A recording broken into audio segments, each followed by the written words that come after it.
ولا ترفع عنہم عصاک ادبا، اپنے بیوی اور بچوں کے اوپر سے ڈنڈا مت اٹھاؤ. ادب سکھانے کے لیے لاٹھی ڈنڈا رکھے رہو، یعنی کبھی کبھی مارنے کی ضرورت پڑ سکتی ہے، ہلکی پھلکی مار سکتے ہو، ہلکی پھلکی مار. وہ بھی کب؟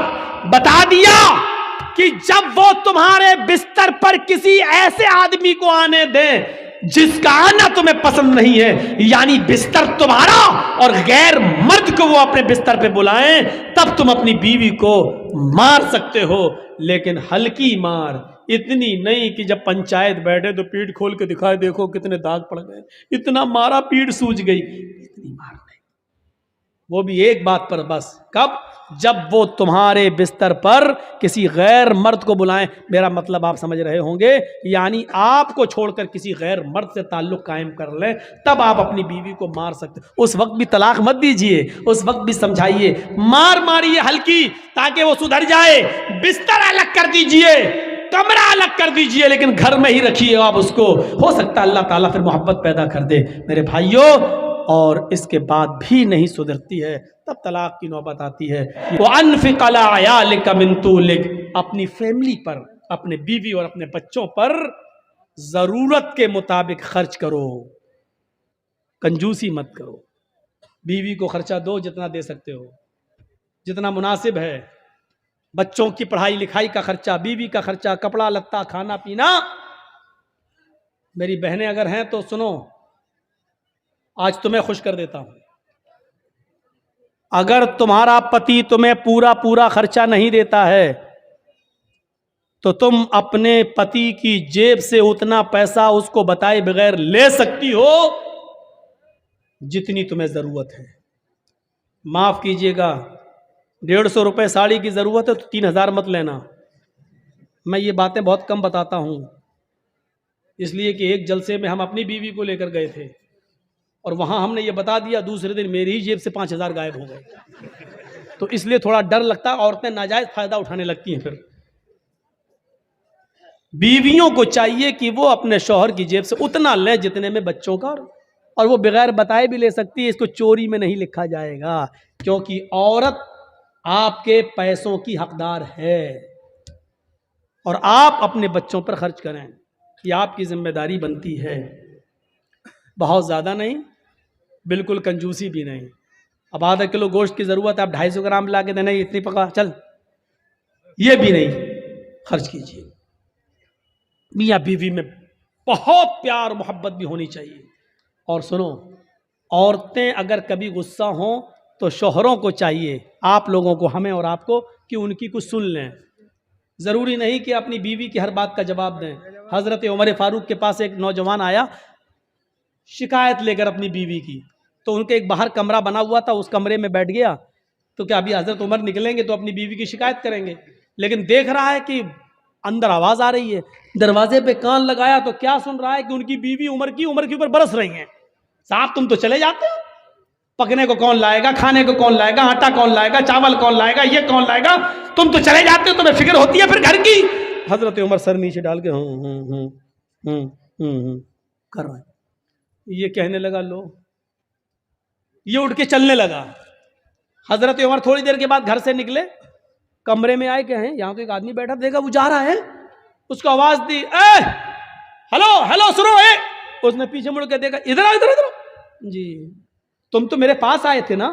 جی ہاں بولو کس کام سے آئے تھے؟ نہیں امیر المومنین اب وہ کوئی کام نہیں ہے میرا، میں جا رہا ہوں. ارے نہیں، تم اتنی دور سے آئے، کام بتاؤ. کیا کام تھا بتاؤ تو صحیح.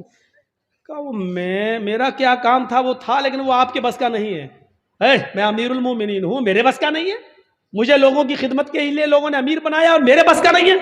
کہا امیر المومنین میری بیوی مجھے الٹا سیدھا بولتی ہے، اتنا بولتی ہے میں سن نہیں پاتا ہوں.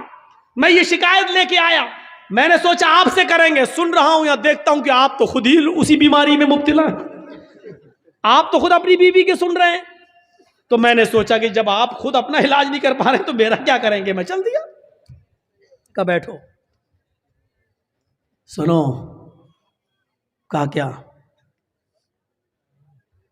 بیوی سے جب ملتے ہو، ہم بستری کرتے ہو، تو جو بچہ پیدا ہوتا ہے وہ بچہ کس کا ہے؟ کہا میرا. اس کو نہلانے اور دھلانے کی ذمہ داری کس کی ہے؟ کہا میری۔ بیوی جو آپ کے بچے کو دودھ پلا رہی ہے یہ اس کی ڈیوٹی نہیں ہے دودھ پلانا، پلا دیتی ہے۔ اگر وہ دودھ پلانے کا پیسہ آپ سے مانگے تو آپ کو دینا پڑے گا، لیکن پھر بھی وہ پلا دیتی ہے بیچاری فری میں۔ یہ کس کی ذمہ داری ہے دودھ پلوانے کی؟ کہا میری۔ کہا یار جب وہ ہمارے بچے کو نہلا دیتی ہے، دھلا دیتی ہے، لیٹرین کرا دیتی ہے، اس کی گندگی کو صاف کر دیتی ہے، اس کو دودھ پلا دیتی ہے، کھانا پکانے کی ذمہ داری بھی بیوی کی نہیں ہے؟ مولانا صاحب یہ کیا بیان کر رہے ہو؟ گھر کا کہیں الٹا سیدھا نہ ہو جائے معاملہ گڑبڑ۔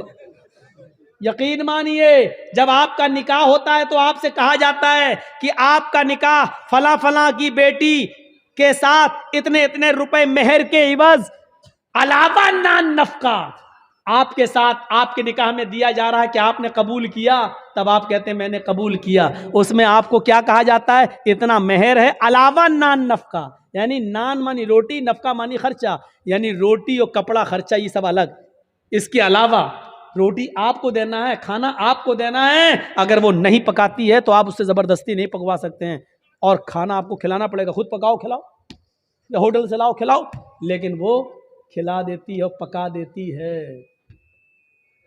تو کیا تم اتنا بھی نہیں سن سکتے ہو؟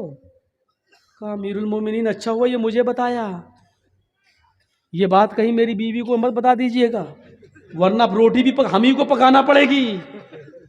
ٹھیک ہے میں سنوں گا۔ پھر حضرت عمر فاروق نے کہا سنو، تم نے اللہ کے رسول کی حدیث نہیں سنی؟ نہیں سنی؟ فَإِنَّ خُلِقْتَ مِنْ ضُلَعٍ خُلِقَتْ مِنْ ضُلَعٍ، عورت آدم کی بائیں پسلی سے پیدا ہوئی ہے، اور پسلی کا اوپر والا حصہ یہ ٹیڑھی ہوتی ہے۔ ٹیڑھی پسلی کیسی ہوتی ہے؟ یہ والی پسلی آپ نکالیے بائیں طرف کی، ایسے نکلے گی، یہ پسلی ہے۔ اللہ کے نبی کہتے ہیں کہ یہ آدم کی پسلی سے پیدا ہے بائیں، اور پسلی ٹیڑھی ہوتی ہے۔ فَإِن ذَهَبْتَ تُقِيمُهُ كَسَرْتَهُ، اگر تم نے اس پسلی کو سیدھا کرنے کی کوشش کی تو پسلی سیدھی نہیں ہوگی، ایسے کرو گے یہاں تک ہو جائے گی، بس یہ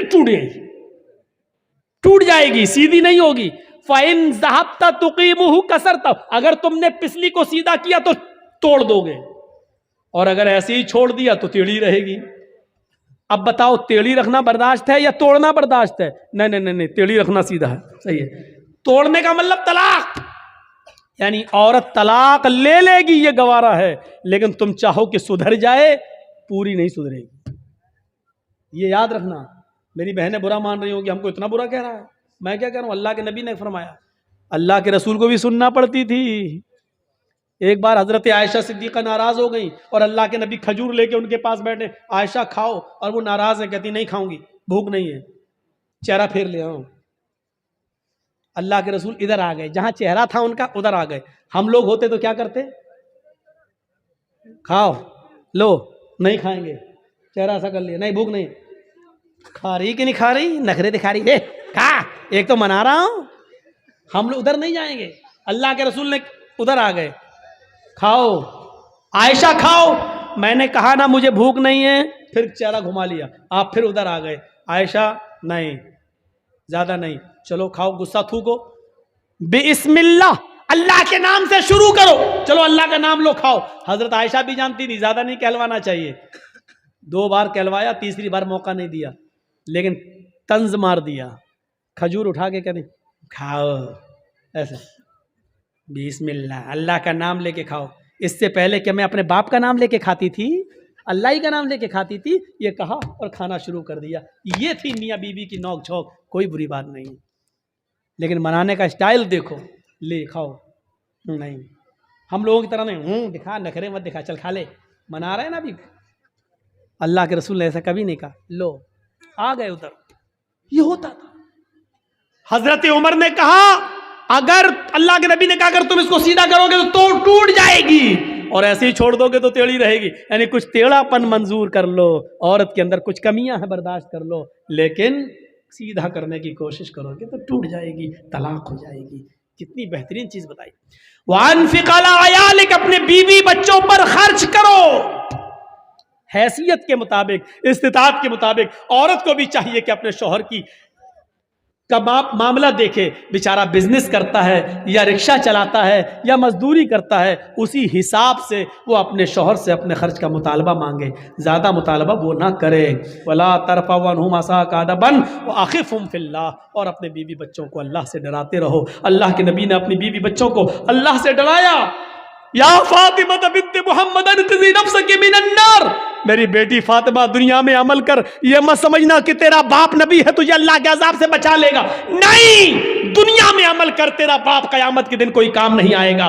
سلینی من مالی ما شئت انی لا اغنی عنک من اللہ شیئا، میری بیٹی دنیا میں جو چاہے مجھ سے مانگ لے، جو لینا چاہے مجھ سے لے لے، میں دینے کے لیے تیار ہوں، لیکن قیامت کے دن میں تجھے اللہ کے عذاب سے نہیں بچا سکتا، تجھے عمل کرنا ہوگا۔ اللہ سے ڈرایا، آپ بھی اپنے بیوی بچوں کو اللہ سے ڈراتے رہیے۔ میرے بھائیو، ہم اللہ سے دعا کرتے ہیں کہ بارے اللہ ہماری خطاؤں کو معاف فرما دے، ہمارے گناہوں کو بخش دے، یہ 10 چیزیں ہمارے اندر پیدا فرما دے، شرک سے ہمیں بچا لے، ماں باپ کا فرما بردار بنا دے، 5 وقت کا نمازی بنا دے، شراب ہم کو اور ہمارے معاشرے کو شراب سے پاک و صاف کر دے، گناہوں کے کاموں سے ہمیں بچا لے۔ اے اللہ، جب تک تو ہمیں زندہ رکھ، اسلام پر زندہ رکھنا، اور جب ہمارا خاتمہ ہو تو ایمان پر ہمارا خاتمہ فرمانا۔ وما علینا الا البلاغ المبین، وآخر دعوانا ان الحمد للہ رب العالمین۔ السلام علیکم ورحمۃ اللہ وبرکاتہ۔